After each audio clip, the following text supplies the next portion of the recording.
예. 이번 시간에는 예. 아까 말씀드린 것처럼 인터넷 개인 방송에 뭐 유튜브가 됐든 아프리카 TV가 됐든 또는 판다 TV가 됐든 자기의 개성을 살려 편곡한 커버곡을 올린 경우에 저작권법 위반으로 손해배상하게 될까? 이제 오늘 다루는 콘텐츠들은 인터넷 방송 진행자들을 위한 음악 사용에 대한 꿀팁 또는 음악이 아니더라도 뭐 배경 사진이나 또는 미술 저작물 등을 사용할 때 주의해야 되는 사항들이기 때문에 많은 관심을 가질 수 있을 걸로 보입니다. 지금 유명 팝송을 편곡해서 불러서 억 단위의 조회수를 받은 한국 유튜버 제이플라 아실 겁니다.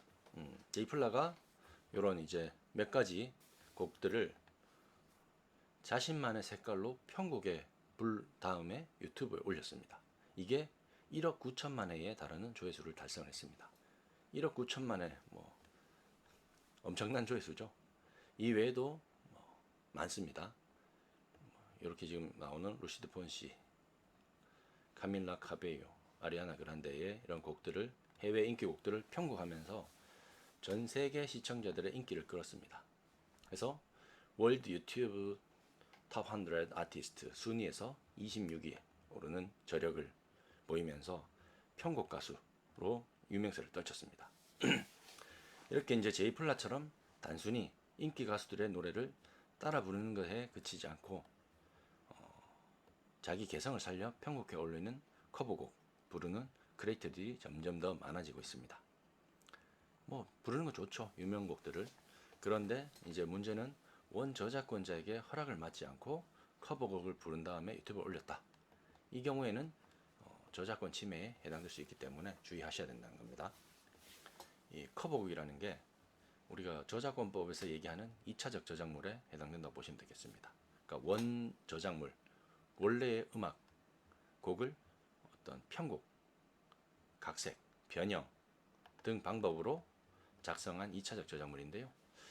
창작된 순간부터 그러니까 커버곡도 창작된 순간부터 하나의 독자적인 저작물로 당연히 보호가 됩니다. 하지만은 그 커버곡 자체가 독자적인 저작물로 인정받고 보호되는 것과는 별개로 원곡자의 권리에는 영향을 미치지 못하게 되어 있습니다. 그래서 이 커버곡을 이용하기 위해서는 원곡자의 허락이 필요하다는 겁니다. 원곡자 허락이 필요하다는 겁니다. 우리 저작권법에 이제 2차적 저작물에 대한 규정을 이제 두고 있는데요. 볼까요? 예. 원저작물을 편곡, 그 밖의 방법으로 작성한 창작물, 우리 커버곡이죠. 이 경우에도 2차적 저작물인데 독자적인 저작물로 보호되고 2차적 저작물의 보호는 커버곡의 보호는 그 원저작물, 원곡 저작자의 권리에는 영향을 미치지 아니한다라고 규정이 되어 있습니다. 이게 이제 의미가 그러니까 자기가 개성을 살려서 부른 커버곡이라고 할지라도 원곡자의 허락을 받지 않고 본인이 임의로 편곡해서 대중들에게 소개를 했다라면은 원곡자의 그 원곡 저작물에 대한 저작권을 침해했다라고 기본적으로 간주될 수 있다는 겁니다. 그래서 원저작자가 허락하지 않은 커버곡으로 금전적인 이득을 취했다. 민형사상 법적 책임을 지게 될 수 있다는 겁니다. 우리 현행 저작권법에 따르면은 지금 쭉 나와 있습니다. 유튜브에 또는 우리 같은 이제 판다 TV에 커버곡을 올림으로써 원곡자 허락 없이 타인의 저작 재산권, 음악 재산권이 되겠죠. 음악 저작물에 대한 재산권을 침해한 경우에 아까 말씀드린 것처럼 최대 5년의 징역 또 5천만 원의 벌금에 처해질 수 있다는 겁니다. 또 원 저작자로부터 원곡자로부터 고소를 당할 여지가 있습니다. 특히 이 커버곡을 올린 편곡자가 지속적으로 금전적인 이득을 취한 경우 원 저작자가 고소해서 피해에 대한 손해배상을 청구할 수도 있다는 겁니다. 우리가 통상적으로 저작권 침해에 대한 분쟁이 발생하는 경우가 내가 어떤 아프리카 TV 또는 판다 TV 유튜브 채널에 컨텐츠 하나를 게시했다고 해서 바로 고소나 내용증명 소장이 날라오지는 않습니다. 충분히 저작권을 침해한 이 침해자가 그 침해 정도, 기간, 어떤 형태 이런 것들이 상당히 누적돼서 그리고 플러스 금전적인 이득을 많이 창출한 그 시점을 기준으로 해서 저작권 침해에 대한 형사 고소나 민사상 손해배상 청구 소장 또는 내용 증명 우편물이 날라온다는 겁니다. 당연하겠죠? 그렇게 시간이 한참 지나야지만 저작권 침해를 인정받기가 쉽고 당연히 그 침해에 대한 배상액도 올라가기 때문에 권리자들도 본인이 직접 하든지 아니면은 뭐 법무법인이나 다른 권리 대행사를 통해서 이런 법적인 조치를 취한다는 겁니다. 우리 저작권법에 아까 말씀드린 것처럼 최대 5년 징역 5천만 원의 벌금에 처해질 수 있다는 겁니다. 그래서 저작재산권, 뭐 음악재산권 마찬가지입니다. 음악 저작권에 대한 뭐 복제, 배포, 2차적 저작물 작성의 방법으로 침해한 자, 그러니까 편곡한 자도 해당된다는 겁니다. 그랬을 때 고소가 있으면은 처벌되고요. 이 정도 수위로 5년 이하 징역 또는 5천만 원 이하 벌금에 처해지고, 다만 영리를 목적을 한다든지 상습으로 이렇게 했을 경우에는 고소가 없더라도 형사처벌 되고 뭐 민사상 손해배상도 당연히 해줘야 된다는 겁니다. 그래서 원곡을 편곡해서 유튜브나 판다TV, 아프리카TV에 공개적으로 올리고자 하는 경우에는 사전에, 이게 중요합니다. 사전에 해당 원곡의 저작자에게 허락을 받는다든지 또는 합의를 보는 게 중요하답니다. 이게 왜 중요하냐? 뒤에 쭉 말씀드리겠습니다. 해당 커버곡으로 수익을 창출하려는 계획이 있다. 이 경우에는 원 저작자에게 그에 상응하는 비용을 미리 지불하든지 허락을 받을 필요가 있다는 겁니다.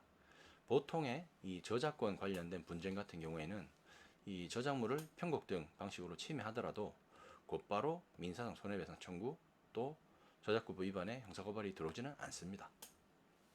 시일이 좀 지나서 제가 좀 전에 말씀드린 것처럼 어떤 부정한 이익의 규모 정도가 어느 정도 축적이 돼서 배상액 단위가 올라간 경우에 법적 조치가 취해집니다. 자연스럽게 손해배상금과 합의 액수도 상응해서 올라갈 수 있기 때문에 이런 조치가 어느 정도 시간이 지난 다음에 진행된다는 거죠. 이런 부분을 충분히 감안할 필요가 있습니다. 그래서 저작권 침해가 없도록 이런 이제 한국음악저작권협회라든지 또는 뭐 함께하는 음악저작인협회 이런 쪽에서 비교적 사전에 합의를 본다면은 또는 사전에 음악 저작물에 대한 이용 허락을 받는다면은 헐값에 합의를 볼 수 있다는 겁니다. 원곡 사용에 대한 허락을 받을 수 있다는 겁니다. 근데 많은 분들이 이런 부분을 간과하고 우선은 어떤 급한 마음에 컨텐츠를 올릴 때 무심코 저작권에 대한 인식이 좀 부족해서 음악 저작물을 가져다 쓰는 경우들이 굉장히 많다는 겁니다. 배경음악이 됐든 뭐 커버곡이 됐든 오늘 지금 말씀드린 이 컨텐츠는 지금 커버곡에 대한 건데 편곡에 대한 거죠. 그래서 주로 이제 많은 음악 저작물을 취급하는 음악 콘텐츠 채널, 음악 채널들이 이런 시비에 휘말릴 경우들이 기본적으로 가장 많고요. 그 다음에 저처럼 어떤 다른 컨셉의 채널을 운영함에도 불구하고 중간중간에 음악을 재생시키는 경우들이 상당히 많죠. 어떤 뭐 지루함을 달래기 위해서든 배경음악을 실어서 이용자들에 제공하는 그런 채널들이 굉장히 많은데요.